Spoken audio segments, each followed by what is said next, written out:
Please welcome Gary Vaynerchuk.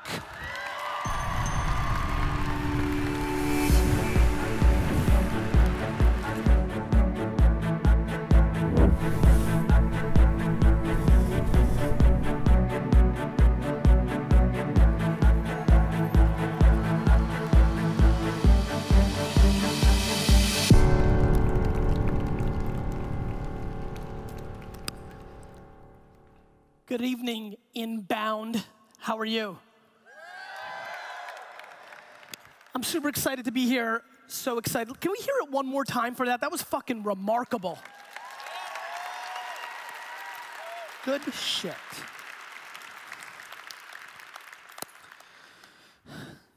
I'm really excited about tonight. It's a very special day in our amazing country, and for me, it's especially special because I wasn't born in the US. I was born in the Soviet Union. I came here as a little boy. Both my grandfathers spent substantial time in jail just because they were Jewish. And I know that there's a lot of tension and different beliefs about what should happen tonight. But the fact that we're even able to vote and to be in this amazing country is something that we have lost perspective for. And I'm very thankful to be here tonight. And to me, it's super interesting because I want to talk about the journey of an entrepreneur. And by hands, how many people here are entrepreneurs? Raise your hands. Very nice. And how many people here work within organizations and are entrepreneurial within them? Raise your hands. Very nice. If we can keep these lights on, that would be huge for me, if you don't mind. So for me, I think the opening statement is going to be this. If you were sitting in this room tonight and you believe that whether Donald or Hillary wins impacts you, you're a motherfucking loser. And I want to explain this.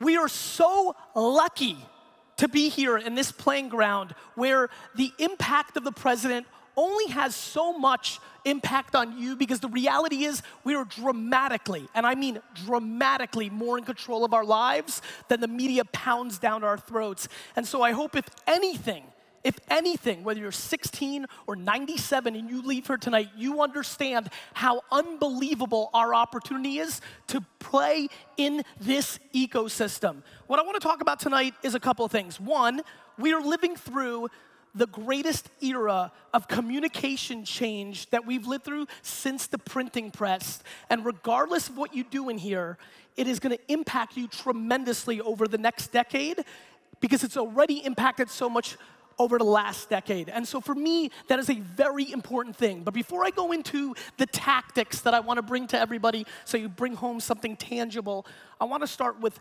something that I've been spending a lot of time with and haven't really expanded outside of the content that I've put on the internet. So on stage tonight, I thought a really interesting thing to talk about would be self-awareness. If I could spend 2 to 3 minutes with all of you and make you understand that self-awareness is probably the single most important thing that you can spend time on for your outcome, for your future life, it would be so exciting to me if hundreds or thousands of people left here today and started really realizing who they actually were. We're living in an era, and we have forever, where people have sold us on the optics of what we should be, where we should go. Let me tell you a story about myself. It's really funny. I got an email earlier today, or yesterday, from a friend of mine, Jay, that I went to college with, who works with Carolyn, who I went to high school with. Are you guys here? Can you guys stand up? Can I find you? Get up. There they are. Can we clap it up for my homies?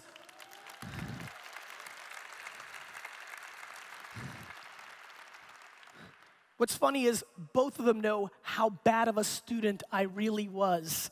And what's really interesting to me on that is both of them also know that for some reason at a very young age, I was extremely self-aware. I knew exactly who I was, and I was able to bet on my strengths.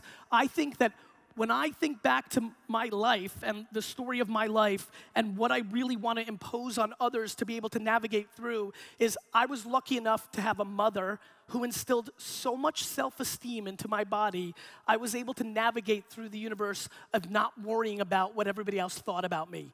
And what I've really, to be very frank with you, I've come to realize over the last year or so that I feel so much guilt, just general guilt, that I had it so good that A, I came from nothing, which is a massive advantage. Can the immigrants raise their hands in this room? Let's clap it up for these people that have a major advantage. We're lucky. One thing immigrants realize is how good it really is. So I had that, I had nothing, and then I had a mom that did all the right things for me and made me feel so phenomenal. And so basically I've come to realize, I've been asking myself over the last year, like, why am I producing so much content? Like, what the fuck am I really doing here? I've got this $100 million a year business to run. Like, why do I have fucking D-Rock following me around everywhere? Like, what am I really doing here? And I've come to realize that I have so much guilt inside of me for having it so good that I want to use my content, that if I can play the role that my mom played for me, for anybody in this room, then I've accomplished anything that I could ever dream for. Because look, there's a lot of people that are gonna make money. But to me, the most important thing is how you make your money, not how much you make. And what I realize, thanks Mom, and what I realize is that we live in an era now where we can all document and create content around these narratives and communicate in a different world. The thing that I'm completely taken aback by is the fact that this is now the television, and the television is now the radio.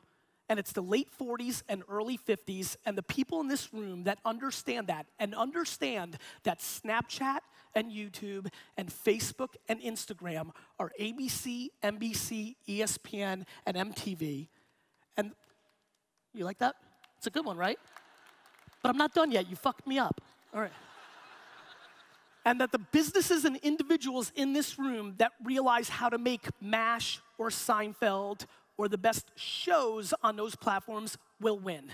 We are living through a major shift where every person in this room has a binary decision. Either you go on the defense because of all of this, or you go on the offense. Either you realize this is the greatest opportunity we've ever had as humans and entrepreneurs, or you're scared of all these changes and you judge them and you fear them. And so for me, in this huge shift of technology and communication comes the greatest opportunity ever. Again, because the theme of the night for me, the fact that mainstream media has been able to cast such a cloud over this ecosystem is fascinating to me. I'll be very honest with you. I'm not sad. I'm not sad. I'm pumped. I am thrilled that so many people think it's bad because that's more opportunity for me. And so what I implore you to do is spend a hell of a lot less time worried about other things that will impact you and spend a lot more time to figure out who you actually are. What are you actually good at? Are you actually in a position to be successful? What do you like doing? Because the opportunities are endless. The problem is we are scared to do different things because the fundamental core reality is we worry about what other people think. We worry about getting judged if we fail. One thing that I've been very blessed with is I've traveled the world quite a bit for business and speaking. And one thing that a lot of people may not understand is that entrepreneurship does not work in a lot of other countries because failure is a scarlet letter. Here in the US, we're so lucky that entrepreneurship is met with when you fail, you pick yourself back up and you go. And to me, that is unbelievable, and we are blessed to be in that ecosystem, and we need to take full advantage of it. So look, I like the back. Yes, back, step up. This is real fucking shit. We are fucking, like, can I ask you a question? Do you understand that you're only gonna live one time? Everybody has a lack of perspective and reality of what's going on here. We have so much opportunity. You're in a fucking convention center in Boston listening to fucking Hamilton. Wake the fuck up. Shit. Seriously. You have it so bad. Perspective is so ridiculous. The only thing I fear besides the health and well-being of my family is regret. The thing I'm so scared of, and one of the tactics, if I could inspire 20 people to do this, that would be big. Fuck, I'll take one. If one person in here can start spending more time in a retirement home, go and donate your time, your most valuable thing, and go spend time with 70, 80, 90-year-olds. Do that for 1 day, 2 days, a week or two, and you will understand very quickly that the only thing that is scary is the things that you didn't do. right? It's those things. And I sit here tonight, and people are in their tactics, they're in their business, their startup, they work in their companies. And the thing that I fear and the thing that I'm passionate about deploying tonight is really pushing a little bit more what I would call practical risk. Practical risk is something that I've been thinking a lot about. A lot of people tell me they can't take the chance of going and doing what they want to do, whether it's a different job, whether that's, by the way, I've gotten 100 emails in the last 6 months of people that needed the courage to shut down their startup and get a job because they were worried about the ramifications of being made fun of for not executing on their business. Whatever it is, as you sit here tonight, I want to deploy and I want to start talking about practical risk.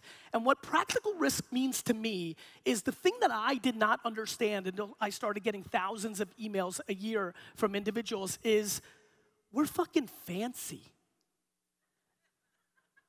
We're fucking fancy.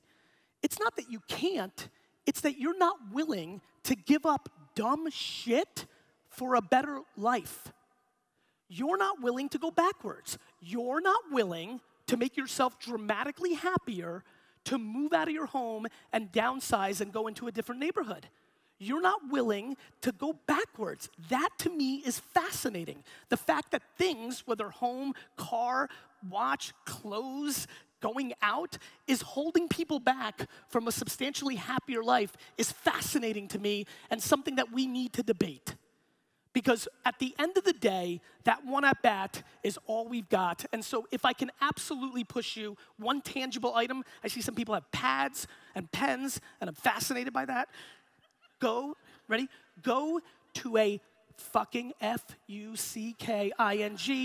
retirement home, spend time, collect data, realize regret is the worst, and do something about it. Got it? Awesome. Let's clap it up for her.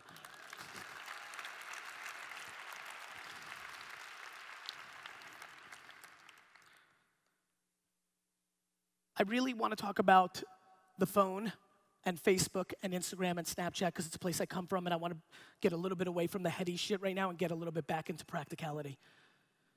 If you are not producing content on the 5 to 6 major social network platforms today, you are creating an enormous vulnerability for whatever you would like to happen in life.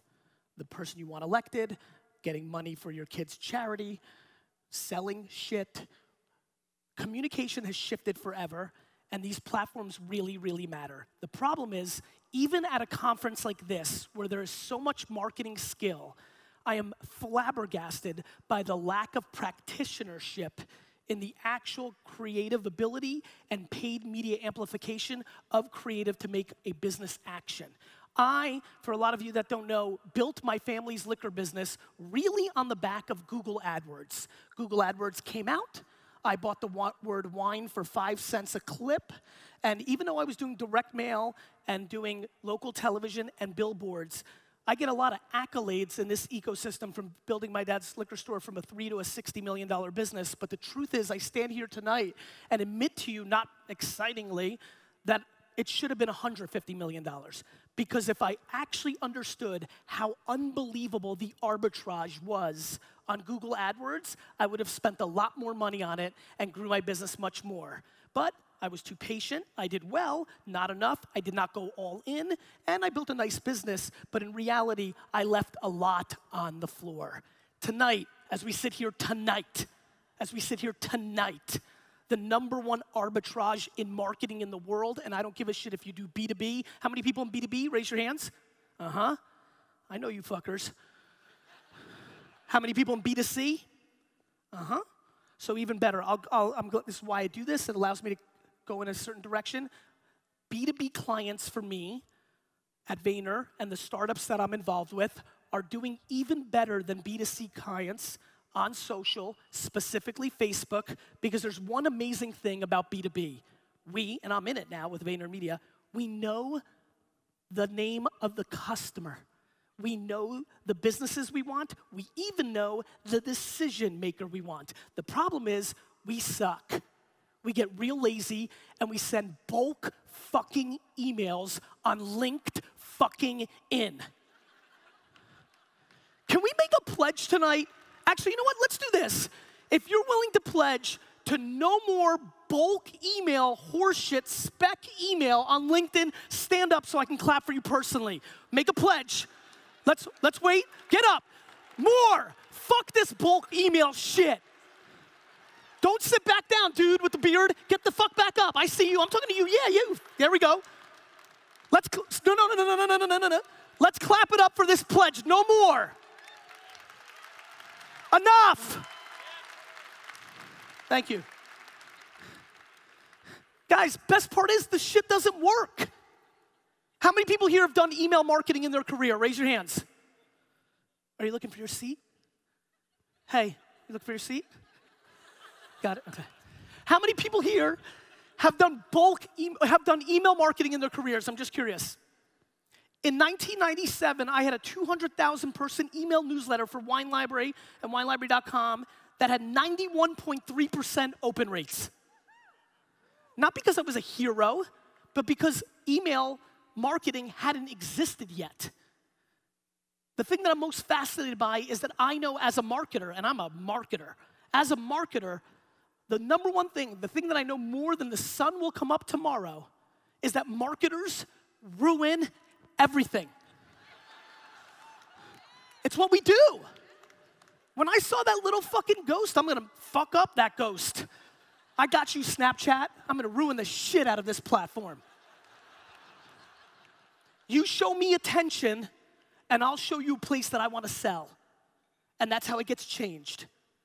And bulk email in 2016 is insanity. Nobody's opening that shit. And what? Just because you have an algorithm that says, hey, Gary. And by the way, I saw 10 of these emails today. All the fuckers in this room that have the hey, Gary thing that's in a different font than the rest of the email, you suck. Right? I mean, enough of that. Jesus. Fuck. B2B. I'm gonna go tactical because I wanna leave with, lately I've been trying to get even more tactical in my keynotes because I love the emails that I get where, hey, thank you so much, it helped my business. Here's the tactic. I'm gonna give you the best blueprint I have for B2B selling right now, and I really hope it brings you some value. And I'm gonna go into detail, I'm gonna get a little nerdy. If you're in a B2B environment, you have to run Facebook ads and you have to do it now. They cost about $5 to $6 CPM right now on average. The cost of these CPMs will be $30 36 months from now. I'm saying this because I know I'm gonna have the video of this, and in 3 years, you're gonna see me share this clip, and I'm gonna tag it, I told you so, motherfuckers. It's gonna be $30 a CPM because everybody's gonna figure out how much attention is really on that platform. So the supply and demand curve is gonna change, just like wine now is a $6, $7 word. Got it? Okay, so now you're gonna run Facebook ads, and first and foremost, you're not gonna outsource it to somebody else. You're not gonna find little Susie that's 23 in the office and be like, you're young, you know social media. You're not gonna do that.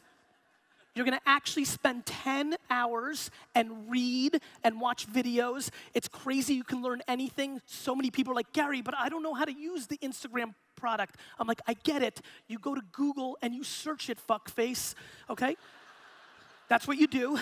It's not super complicated. It's crazy. Anything you don't know, you can search in 2 seconds. Everybody's crippled like they don't know. It's fucking there. You do that.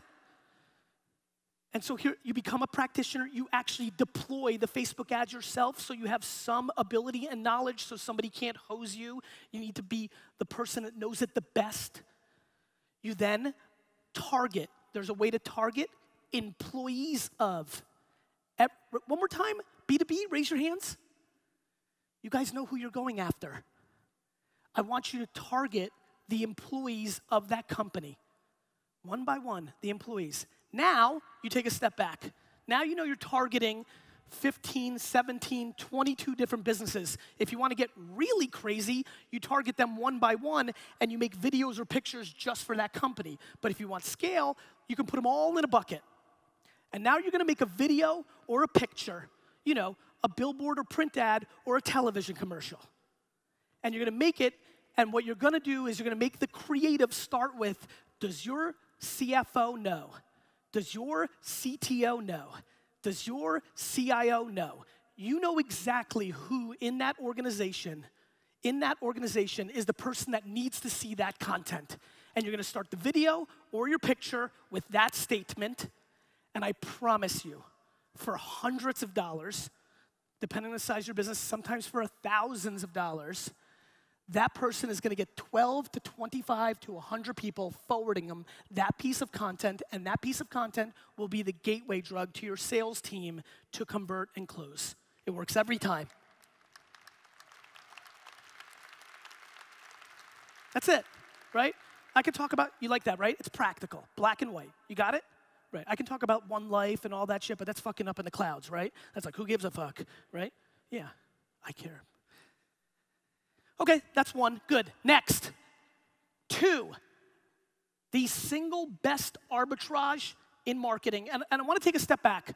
I wanna make sure everybody understands. I think the slide was up there, we'll end with the slide. I day trade attention. I am not a technologist, I'm not a digital this, I'm not a fucking blogger, what the fuck?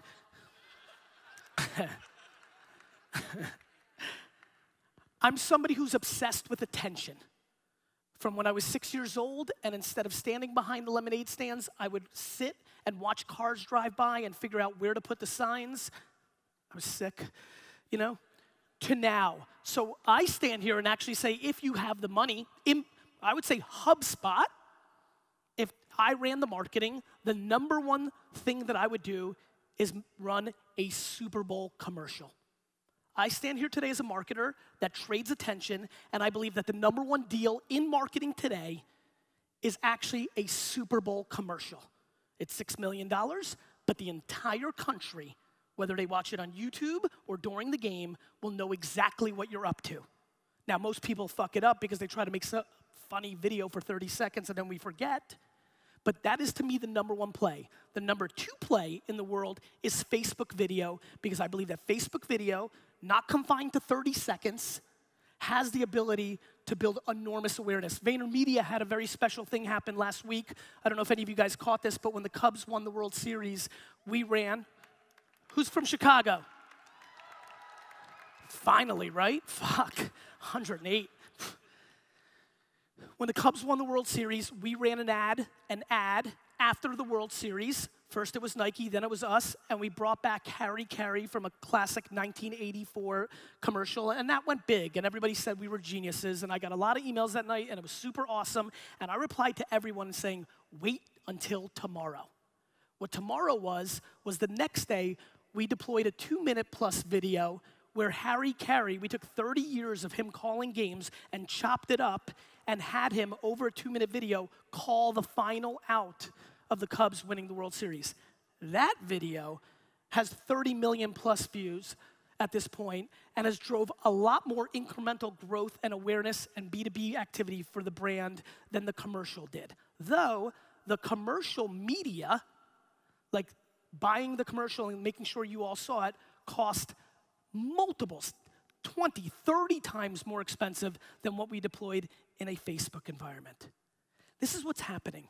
My friends, I want you to become historians of marketing. I want you also to understand what marketing is. We have confusion in the marketplace of marketing and branding versus sales. We have a lot of people in this room that are digital natives, and they really understand sales. They understand optimization, UI, UX. They understand cost per click. They understand how you convert and change things and things of that nature. But what they don't do is actually brand and market. And if your business is growing, you have to have a healthy balance of marketing and sales and branding. My friends, I did not buy these sneakers because Nike fucking cookied me and sent me to some fucking website and converted me.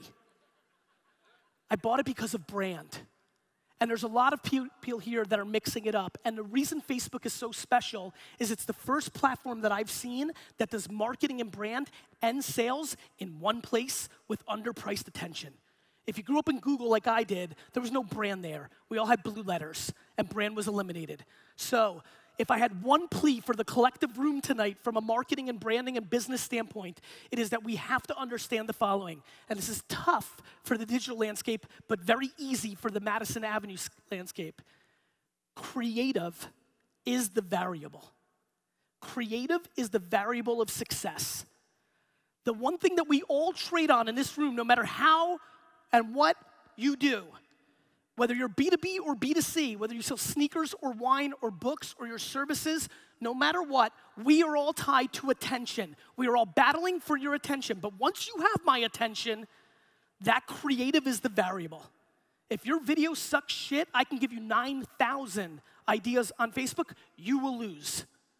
And that, to me, is something that has to be debated in this ecosystem much more. The other world I live in, Madison Avenue, where they believe in commercials, they're the other way. They just think it's art. If you understand and start respecting both art and science, math and creative, equally, friction, creating that diamond, you will be a successful marketer over the next decade. The problem is, we usually fall into one camp or the other. So if you sit here tonight, please start understanding, respecting, and building your skills around the one that you don't actually do. Because what's happening is we have unbelievably overpriced attention. And the other thing that's happening is we have people that lack self-awareness to know what they're good at and what they're not good at. And when you start understanding those variables, you start actually making results happen. I'm blown away by the world that I live in today. For a lot of you that don't know, I run a 750-person firm called Vaynermedia. I'm leaving here right now after this talk, going to London. We just opened a London office. And what we do is we work with the biggest brands in the world, Under Armour and Chase and Toyota and Pepsi. And the amount of money that is wasted. Just watch what I'm about to show you, and I think we can all agree this is not a 14-year-old girl crowd. Raise your hand if you now, when you watch television, fast forward every single commercial or watch Netflix or HBO Go. When your favorite show airs, you don't watch when it airs, you watch it now on your time. Raise your hands. I just want everybody to look around. Keep them up, especially front row. Look at this. Let me just give you the punchline. Everybody. And how many people here, if they're still using DVR or TiVo, fast forward every single commercial when given the option? And so, even if something crazy like the remote control falls off the bed, every person here grabs this anytime that there is a commercial. Yet, $80 billion is spent by the biggest brands in the world to make 30-second videos of a Jeep going up a hill, or some guy grabbing a beer, or some lady with a baby using some oil. $80 billion. It is completely not practical, it is broken, and it is the reason that 95% of the Fortune 500 biggest brands in the world have declined in market share over the last 2 years. Here's what matters to everybody in this room. All that money is coming into our ecosystem. Once they start calibrating how bad it actually is, when Coca-Cola and BMW and the biggest IBM start taking that money from page 147 of Sports Illustrated and from a commercial of Guiding Light, and they take those dollars and they put them into Facebook and Instagram, the price of our attention is gonna go through the roof. So I sit here today and plea that if you are not activating your marketing in that ecosystem, you are gonna miss the golden era of Facebook marketing and you will regret it. And people run around here, there are people in this room that run around here with an opinion on Facebook marketing and they've never deployed a single ad on it. There are people here that run around and have opinions on Instagram marketing and have never deployed a single penny on it, period. Also, we sit here today in early November 2016 when the greatest marketing arbitrage besides Facebook advertising is influencer marketing. You may not like it. You may not think it's cool that people have detox tea pictures in their Instagram or that fucking waste thing that freaks me the fuck out. But it doesn't take away the fact that right now, even in a B2B environment, that if you took the hours and mapped the people that had 400 followers, 500 followers, I'm gonna go back into practical details. You go into Instagram, you go into search, you start searching hashtags for your business, SaaS, right? Whatever your industry's about, and you start finding people that post You start building a database, and then you email them one by one with context. We already made a fucking pledge. Don't break it already. And you ask them to promote your shit. And the price points are incredibly underpriced for the amount of attention you get and the business development opportunities. Yet, we continue not to do that. Meanwhile, what's overpriced? Twitter's overpriced. It breaks my heart. A lot of you guys know that Twitter was my coming out party. It is absolutely the platform that put me on. It's not fun for me to sit here and say that it's overpriced, but the problem is Twitter has a fire hose problem. There's so much, and we don't populate it. It's just like email going from 90% to 30%, and that is a problem, and the ads are overpriced, and that's just the ecosystem. So unfortunately for them, they're dealing with what we're dealing with. The other thing that's overpriced is all programmatic advertising. Banner ads are such a mistake for businesses today because there's nobody here going to the right side of daily.org and clicking a fucking banner ad. And so we sit here tonight with an ungodly amount of ridiculous marketing tactics, and looming ahead of us is so much technology. How many people here have Alexa voice in their house? Alexa, raise your hand. Stand up, actually. Let's get the blood going. Stand up. I need a context here. Has Alexa in the home?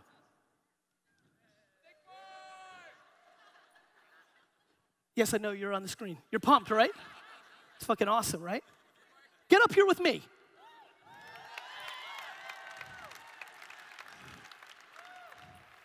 Very athletic. Jesus. You got a thinkboard in your office. Thank you, man. It's good to see you. Good. Just chill right here. Just chill. I know, I'm aware. Yeah. Just sit, I think. Okay. Yeah. No, you can do whatever the fuck you want. You're a fucking big boy. I like it. Do your thing. Thanks, man. All right, man. Hey, man. How are you? Good to see you, man. Jesus, man, you look really young. You look good. All right. I mean, that's good, but this is way better, right? Free advertising.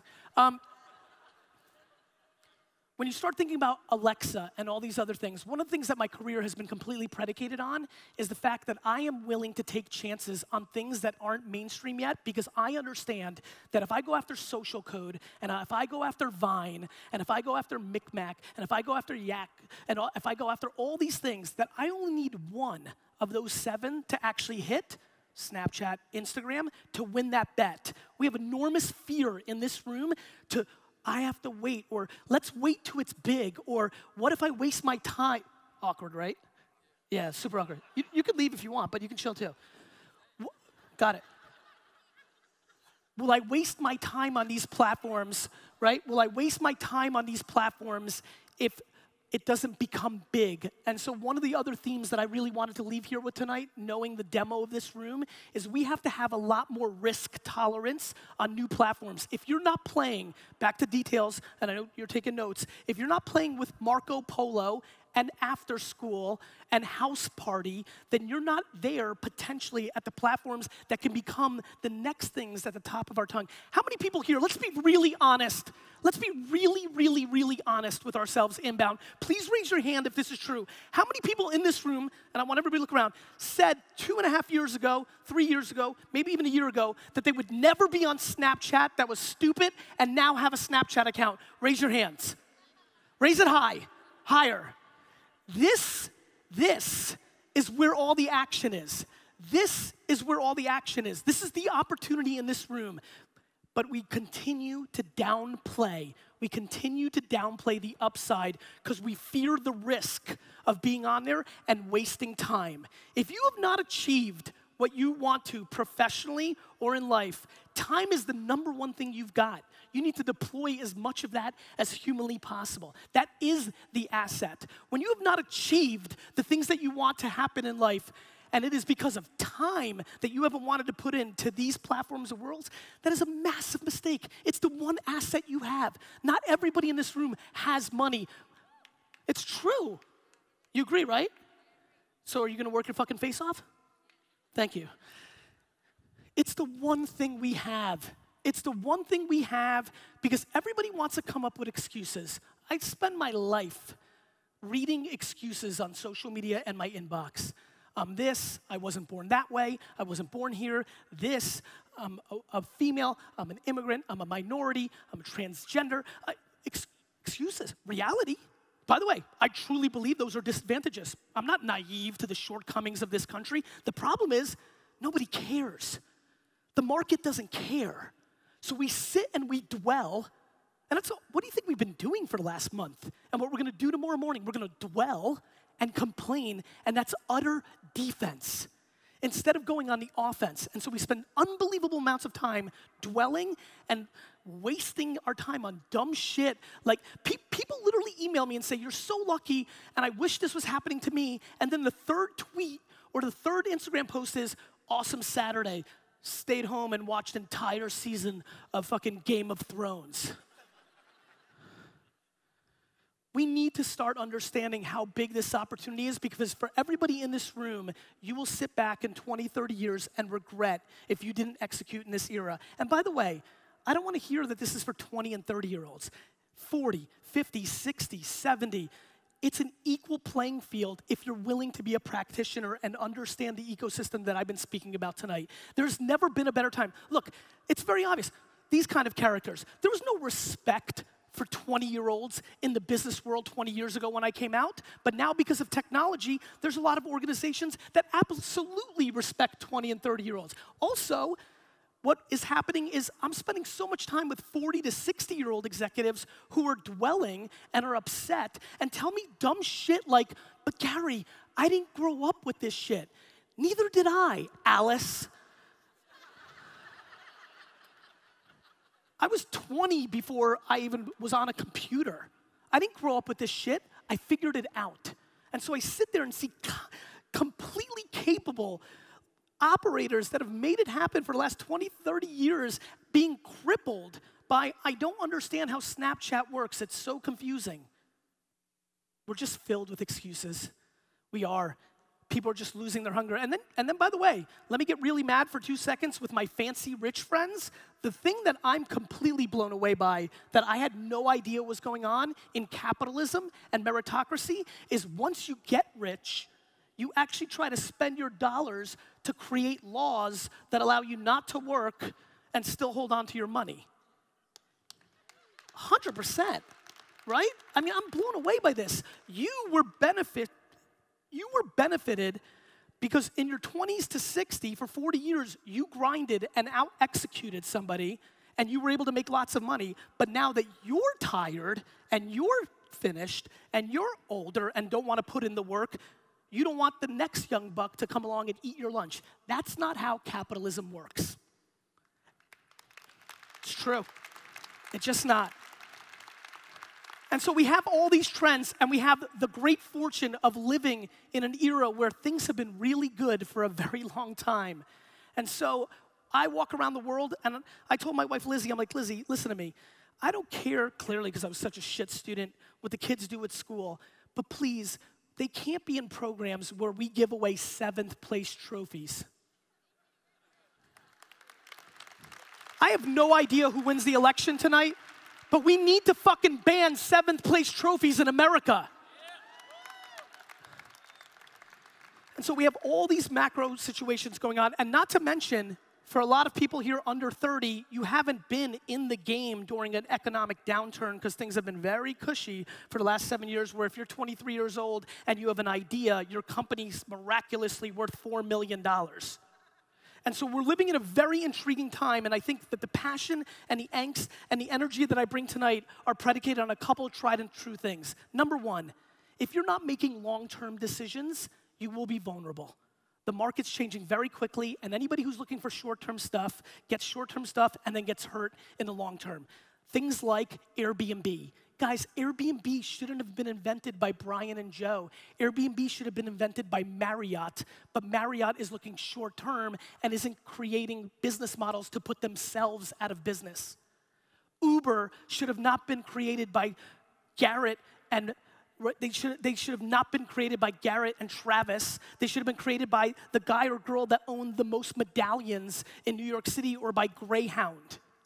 If you sit here tonight and you're doing well, you're in danger, because there's somebody young and hungry that has the internet which is a platform that creates a zero cost to get into the game that's coming after your shit. So if you don't do what I do, which is wake up every single morning, and try to put yourself out of business, somebody else is gonna do it for you. It is much more fun, my friends, to put yourself out of business than have somebody else do it for you.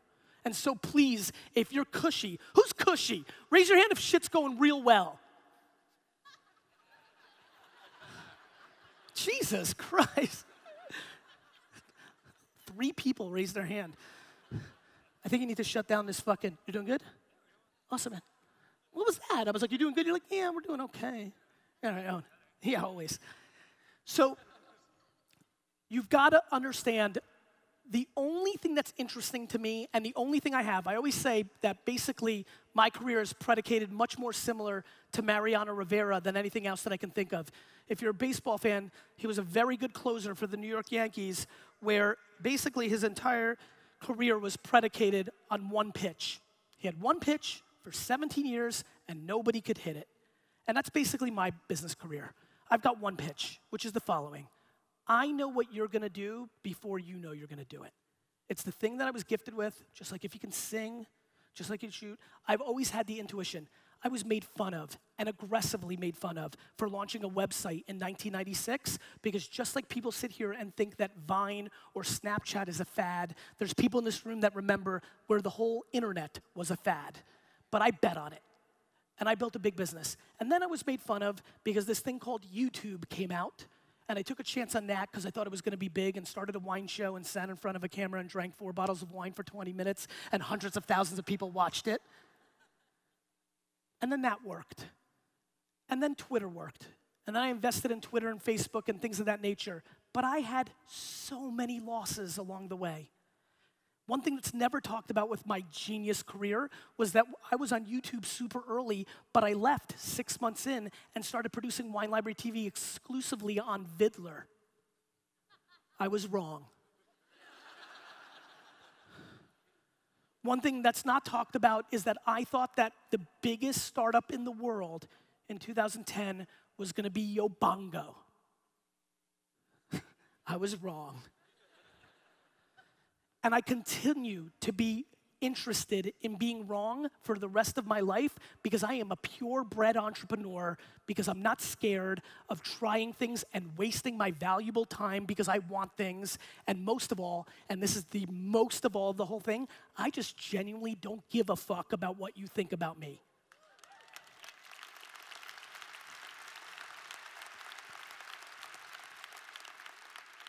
Balanced with, I really care about what everybody says about me. And in that friction, and I mean that, you have to deploy real ego and real humility around this course because we live in that world. But if I could inspire anything in the time that I was here today, it's very simply this. Please do me one favor. I'm gonna wrap it up with this, and this matters so much to me. Please, whatever it takes, call your grandmother, go to your great-grandfather's burial spot, go back to the old country, go to a shelter, do something that recalibrates your perspective on what is actually going on here. We have never had it better. My friends, I'm gonna leave you with a very interesting data point. You guys like data? Who likes data? Great, let me give you some fucking data. More people in America will die from a coconut falling out of a tree and hitting you on the head and killing you than terrorism. Yeah. I see you tentative like, is he fucking serious? I'm dead fucking serious. Kids 7 to 11 watch more Twitch esports than all the 4 major sports combined. That's data. We're living through a totally different time. 10 years ago, the weirdest thing in the world was your friend dated people online. Now every single person swipes to the left and right 24/7. And so the trends in our society have changed. And either you're gonna sit here and binary, this is a black and white conversation, either you're gonna leave here and understand how fucking awesome it is and you're gonna take full advantage of it and be a winner, or you're gonna sit and dwell on all the negatives of it and be a losing player. It's just the truth. It's not complicated. It's not fun for me to say, I don't want you to lose. I desperately want you to win, but this is on you. Nobody else is in control. There are people who deal with things like the loss of their children or real diseases. We're sitting and dwelling about not getting enough likes on fucking Instagram. We're sitting and dwelling about forces that don't really have impact on us.